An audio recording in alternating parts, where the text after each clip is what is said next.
how to fix Facebook page not found. Hey everyone, welcome back to the channel. If you are new here, don't forget to hit the subscribe button and turn on the notification bell to not miss any updates.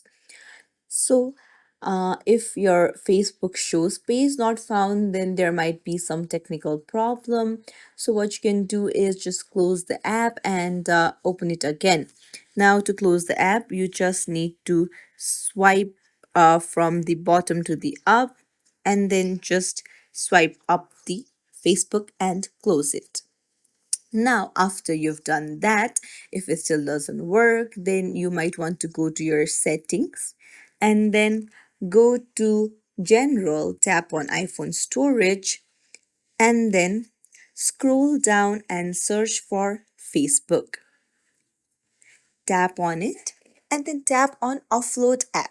So, offloading Facebook will delete the app but keep its documents and data.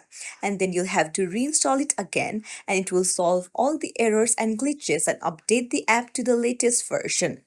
However, if this also doesn't work, then it might be your device's issue.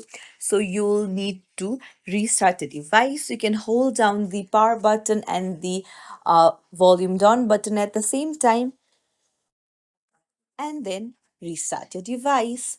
I hope one of the solution helps you out. If you found this tutorial helpful, don't forget to like and subscribe to our channel for more tips and tricks.